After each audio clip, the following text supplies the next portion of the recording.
Hello dear students, corporate accounting की आज की ई क्लास में हम बात करने वाले हैं एक नए टॉपिक पर जो कि है final accounts of the companies. Final accounts of the companies किस तरह से मेंटेन किए जाते हैं, क्या होता है इसका कंसेप्ट, इसको सीखने और समझने के लिए हमारे वीडियो को लास्ट तक जरूर से देखिए। तो गाइस पढ़ते रहिए, बढ़ते रहिए कि इस जर्नी में चलते हैं। मैं हूं डॉक्टर विनीता अरोड़ा और स्वागत है आपका मेरी क्लास में। तो guys final accounts of company की बात करें तो फाइनल अकाउंट्स ऑफ कंपनी क्या होते हैं, सबसे पहले इसी पर बात करते हैं। देखिए, जब भी फाइनल अकाउंट्स की बात आती है तो आपको वही अपने 11th और 12th के कंसेप्ट जरूर याद आ रहे होंगे। फाइनल अकाउंट्स में हम जनरली बात करते थे balance sheet, profit and loss and trading account की। लेकिन गाइस अभी तक जो भी हमने सारी बातें की थी वो सारी बातें एक सोल प्रोप्राइटरशिप के लिए की होगी या पार्टनरशिप के लिए की होगी। लेकिन गाइस आज हम इनके बारे में बात नहीं करने वाले हैं। आज हम बात करने वाले हैं फाइनल अकाउंट्स ऑफ कंपनी से रिलेटेड।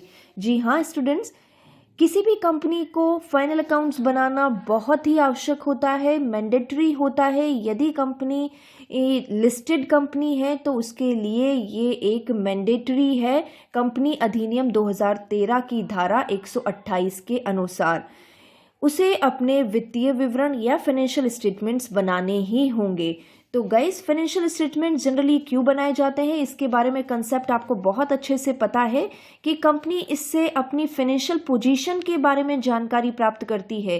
कंपनी को ये पता चलता है कि किसी वित्तीय वर्ष में या किसी फाइनेंशियल ईयर में कंपनी के कितने प्रॉफिट्स हुए हैं। इन सभी की जानकारी प्राप्त करने के लिए, इन सभी को जानने के लिए कंपनी को फाइनेंशियल स्टेटमेंट या फाइनल अकाउंट्स बनाने आवश्यक होते हैं। तो गाइस हम स्पेशली बात कर रहे हैं कंपनी के पॉइंट ऑफ व्यू से, तो ध्यान रखिएगा, कंसेप्ट को मिक्स मत कीजिएगा। यहाँ पर हम कंपनीज के फाइनल अकाउंट्स यानी फाइनेंशियल स्टेटमेंट्स को सीख रहे हैं। तो एक कंपनी को कौन कौन से फाइनेंशियल स्टेटमेंट्स बनाने रिक्वायर्ड होते हैं, जरूरी होते हैं, इन पर हम बात कर लेते हैं। तो सबसे पहले किसी कंपनी को बैलेंस शीट, यानी यदि आपके पास एग्जामिनेशन क्वेश्चन है कि फाइनल अकाउंट्स ऑफ कंपनीज में कौन कौन से फाइनेंशियल स्टेटमेंट शामिल होते हैं, तो आप इन चीज़ों पर, इन बातों पर मैंने जो आपको बता रही हूँ मेरे इस वीडियो को ध्यान से सुने। तो सबसे पहले बैलेंस शीट, उसके बाद हम प्रॉफिट एंड लॉस अकाउंट्स की बात करेंगे। और यदि वो कंपनी कोई लाभ न कमाने वाली कंपनी है, यानी एनजीओज हैं जो लाभ न कमाने के उद्देश्य से काम करती है, तो उन्हें इनकम एंड एक्सपेंडिचर अकाउंट बनाना होता है। उनके लिए प्रॉफिट एंड लॉस अकाउंट नहीं बनता है, उनके लिए इनकम एंड एक्सपेंडिचर अकाउंट बनता है। इसी तरह से यदि हम बात करें तो तीसरा होगा जो कि अनिवार्यतः मैंडेटरी बनाना होगा, और वो होगा कैश फ्लो स्टेटमेंट। इसके बारे में आप थोड़ी बहुत जानकारी रखते होंगे ऑफ कोर्स, नहीं तो आगे आने वाले क्लासेस में आपको इस बारे में विस्तृत रूप में भी पढ़ाया जाएगा। फाइनली एक और स्टेटमेंट होगा, वो होगा चेंजेस इन इक्विटी। देखिए, हमारी ई क्लास जो कि फाइनल अकाउंट्स ऑफ कंपनी से रिलेटेड है, उसमें हम बैलेंस शीट पर चर्चा करेंगे, प्रॉफिट एंड लॉस अकाउंट पर चर्चा करेंगे, कैश फ्लो स्टेटमेंट क्या होता है और चेंजेस इन इक्विटी क्या होता है। ये 4 स्टेटमेंट कंपनी को बनाने होते हैं।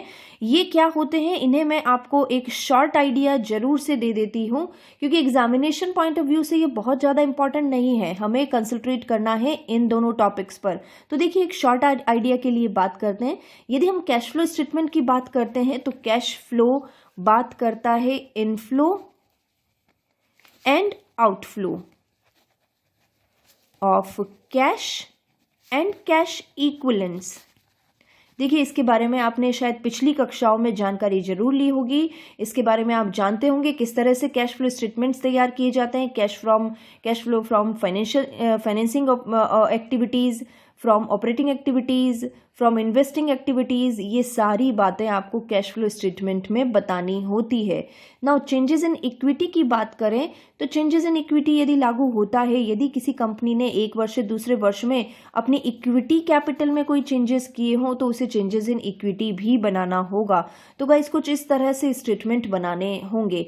आज हम बात करते हैं हमारे इस क्लास में कंपनी एक्ट 2013 के शेड्यूल 3 की, शेड्यूल थर्ड में कंपनीज एक्ट के 2013 के शेड्यूल थर्ड में पार्ट ए में और पार्ट सेकंड में, पार्ट वन में बैलेंस शीट दिया हुआ है और पार्ट सेकंड में statement of profit and loss दिया हुआ है। गाइज मैं ये आपको बता देना चाहती हूँ कि यदि आप बैलेंस शीट या statement of profit and loss बनाना चाहते हैं तो it must be according to the companies act 2013। ऐसा नहीं चलेगा कि आपने अपनी मर्जी से कोई भी आइटम ऊपर नीचे कर दिया, अपनी मर्जी से कोई भी आइटम कहीं भी लिख लिया, इस तरह से नहीं चलेगा। कंपनीज एक्ट 2013 में शेड्यूल थर्ड में आपको दिया हुआ है पार्ट वन और पार्ट सेकंड में बैलेंस शीट और statement of profit and loss का पूरा कंप्लीट फॉर्मेट, और इस फॉर्मेट के अनुसार ही आपको काम करना होगा। तो गाइज आज की क्लास में हम बात कर रहे हैं बैलेंस शीट पर, अगली क्लास में हम बात करेंगे statement of profit and loss पर। तो फिलहाल चलते हैं बैलेंस शीट की ओर। तो गाइस शेड्यूल थर्ड का पार्ट वन बैलेंस शीट जो हमें बताई गई है उसका फॉर्मेट कुछ इस तरह का है। एक नज़र आप अच्छे से डाल लीजिए इस कंप्लीट फॉर्मेट पर। इस पर हम एक एक करके जरूर से अभी बात करने वाले हैं, लेकिन कुछ इस तरह से आपको फॉर्मेट मेंटेन करना होगा। यहाँ मैं आपको क्लियर कर देती हूँ, जो मैंने अभी अभी आपको कहा भी है कि यदि आप बैलेंस शीट बना रहे हैं तो it must be according to the format given in the companies act 2013 schedule third part one. तो गाइस क्या फॉर्मेट रहता है इसकी हम बात कर लेते हैं। देखिए हम इससे पहले जो एक नॉर्मल बैलेंस शीट बनाते थे वो एक टी फॉर्मेट में बनाते थे, ये पुराना हो गया है। लेकिन अब हमें जो बात करनी है ये कुछ इस तरह के फॉर्मेट में हम बात करते हैं, और इस फॉर्मेट के अकॉर्डिंग सबसे पहले नेम ऑफ द कंपनी और बैलेंस शीट एज एट कौन से डेट पर आप बना रहे हैं, at the end of the year आप मेंटेन करते हैं, तो वो आपको लिखना होगा। यहाँ मैं आपको बता देना चाहती हूँ इन जनरल पूछा जाने वाला एग्जामिनेशन क्वेश्चन है make a balance sheet according to the companies act 2013 with the imaginary data. आपके कुछ काल्पनिक समंकों की सहायता से आपको बैलेंस शीट बनानी होगी। तो बैलेंस शीट का फॉर्मेट आपको एग्जामिनेशन के लिए याद करना होगा। इस कंप्लीट फॉर्मेट के साथ आप अपने आपको प्रिपेयर करें। देखिए कॉलम कुछ इस तरह से, particular note number as on 31 March 2020। देखिए यहाँ पर ये करंट ईयर की बात होती है और यहाँ प्रीवियस ईयर की बात होती है। इस फॉर्मेट में दोनों ही ईयर्स के लिए यानी करंट ईयर और प्रीवियस ईयर दोनों के लिए ही डेटा लिखा जाता है, ताकि कंपेरेटिव स्टडी के लिए ये बहुत ईजी रहता है। देखते हैं। देखिए कंप्लीट बैलेंस शीट के दो पार्ट्स होंगे, इक्विटी एंड लाइबिलिटीज, और दूसरा पार्ट है हमारा एसेट का। तो यानी यहाँ पर मैंने इसे बाइफिकेट कर दिया है इक्विटी एंड लाइबिलिटी से, और दूसरा है हमारा एसेट का पार्ट है। तो देखिए इक्विटी एंड लाइबिलिटीज के 4 सब पार्ट हैं। इन 4 सब पार्ट्स को आपको याद करना होगा, ध्यान में रखना होगा। सबसे पहले पार्ट की बात करते हैं तो वो है शेयर होल्डर्स फंड। देखिए शेयर होल्डर्स फंड में क्या क्या आते हैं, share capital, reserve and surplus and money received against share warrant. Share capital यानी शेयर इशू करने से जो मनी रिसीव्ड होती है वो शेयर कैपिटल जनरेट होती है। रिजर्व एंड सरप्लस अन्य जो हमारी जो भी सेविंग्स हैं, जो भी हमारे रिजर्व्स हैं, चाहे वो जनरल रिजर्व्स हो, चाहे और भी किसी तरह के रिजर्व्स जो हमने मेंटेन किए हैं जो हमारी सेविंग्स के रूप में होते हैं, कैपिटल रिजर्व्स, ये सभी रिजर्व एंड सरप्लस में दिखाए जाते हैं। इसके बाद money received against share warrant, थोड़ी सी इसकी बात हम कर लेते हैं। ये एक नया टर्म है, ये शेयर वारंट क्या होता है।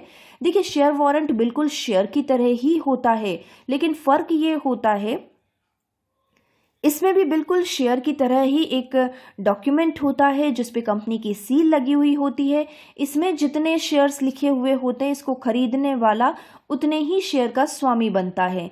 लेकिन शेयर वारंट केवल पब्लिक कंपनी ही इशू कर सकती है, जबकि शेयर्स पब्लिक और प्राइवेट दोनों ही कंपनीज इशू कर सकते हैं। नाउ शेयर वारंट्स की बात करें तो ये फुल्ली पेड अप शेयर्स के लिए ही इशू होगा, पार्टली पेड अप शेयर के लिए नहीं इशू होगा, जैसा कि हम शेयर कैपिटल में भी कर सकते हैं। तो गाइस शेयर वारंट बिल्कुल उसी तरह की चीज़ है जो कि शेयर्स हैं, आपको ज़्यादा कंफ्यूज होने की जरूरत नहीं है। शेयर वारंट में यदि शेयर वारंट इशू किए जाते हैं और उसके अगेंस्ट में कोई मनी रिसीव्ड होती है तो वो भी शेयर होल्डर फंड ही कहलाता है। नाउ बात करते हैं second, share application money pending allotment. In general यदि कोई शेयर एप्लीकेशन मनी रिसीव्ड हुई है लेकिन उसे अभी तक अलॉटमेंट नहीं किया है तो ये इस सेकंड पॉइंट में आएगा। नाउ थर्ड पॉइंट की बात कर लेते हैं, नॉन करंट लाइबिलिटीज। देखिए अब हम नॉन करंट लाइबिलिटीज की बात कर रहे हैं। जो भी लाइबिलिटीज जो कि नॉन करंट है, जनरली इसमें उन सारी लाइबिलिटीज़ को शामिल किया जाता है जिनका टर्म मोर देन 12 मंथ हो, जो कि 12 साल से 12 महीने से ज़्यादा की अवधि के लिए होती है। देखिए लॉन्ग टर्म बोरोइंग्स, यदि ऐसा कोई उधार हमने लिया है जिनकी समय सीमा 12 महीने से अधिक की है तो उसे लॉन्ग टर्म बोरोइंग्स में डाला जाएगा। डेफर्ड टैक्स लाइबिलिटी की बात हम अभी करते ही हैं। अदर लॉन्ग टर्म लाइबिलिटीज़, इसके अलावा और कोई लॉन्ग टर्म लाइबिलिटीज़ होती है जो कि लॉन्ग टर्म बोरोइंग्स के अलावा है तो उसे लॉन्ग टर्म लाइबिलिटीज़ में डाल दिया जाएगा, यानी वो लाइबिलिटीज़ जिनकी देयता 12 महीने से अधिक की है ना। इसी तरह से लॉन्ग टर्म प्रोविजंस, ऐसे प्रोविजंस जो कि 12 महीने से ज़्यादा की अवधि के लिए तैयार किए जाते हैं, जैसे कि एम्प्लॉय बेनिफिट्स के लिए, जैसे कि डेप्रिसिएशन के लिए कोई प्रोविज़न तैयार किया जा रहा है, टैक्स के लिए वो शॉर्ट टर्म प्रोविज़न आएगा, लेकिन लॉन्ग टर्म प्रोविज़न में इन्हें शामिल किया जाएगा। तो गाइज ये चीज़ें नॉन करंट लाइबिलिटीज़ होती है। इन जनरल इनका बाइफिकेशन 12 महीने से अधिक की अवधि के लिए होता है। नाउ डेफर्ड टैक्स लाइबिलिटी की बात हम कर लेते हैं। देखिए डेफर्ड टैक्स लाइबिलिटी क्या होती है, इसको मैं एक सिंपल से शब्दों में समझा देना चाहती हूँ। हम in general advance tax payment करते हैं, हमसे मतलब यहाँ मेरा कंपनी से है, एडवांस टैक्स का पेमेंट कंपनी को करना होता है। मान लीजिए एडवांस टैक्स का पेमेंट करने के बाद हमें पता चलता है कि हमने जिस टैक्सेबल इनकम पर टैक्स पेमेंट किया है उससे ज़्यादा हमारी कंपनी की इनकम हो गई है, तो ऐसी कंडीशन में जो डिफरेंस इनकम है उस पर हमें टैक्स का पेमेंट करना पड़ेगा और यही टैक्स डेफर्ड टैक्स कहलाता है, यही टैक्स डेफर्ड टैक्स लाइबिलिटी कहलाता है, यानी tax which should be payable in the future, future में पेमेंट करा जाएगा, ये होता है deferred tax liability. Now current liabilities की बात करते हैं जो कि लेस देन 12 मंथ की होती है, ये आप ध्यान रखिएगा। इसमें शॉर्ट टर्म बोरोइंग्स यानी ऐसा उधार जो 12 महीने से कम की अवधि का हो, ट्रेड पेएबल यानी क्रेडिटर्स इसमें आते हैं, अन्य करंट लाइबिलिटीज़ हो सकते हैं जो कि bills payable, creditors, unpaid dividend, इन्हें शामिल किया जाएगा। शॉर्ट टर्म प्रोविज़न, ऐसा प्रोविज़न जो 1 साल से कम की अवधि के लिए होता है, जैसे प्रोविज़न फॉर टैक्सेशन। ये सारी चीज़ें हमारी लाइबिलिटी साइड में आ रही है। ध्यान रखिएगा इन 4 पॉइंट्स में आपको अपनी लाइबिलिटीज़ को डिस्क्राइब करना होगा। Share holder fund, share application money, pending allotment, non current liabilities और करंट लाइबिलिटीज़। नाउ ये 4 पॉइंट्स के बाद आपको अपने जो भी डेटा है उनका टोटल लगा लेना होगा। फाइनली अब हम बात करते हैं हमारे एसेट साइड की।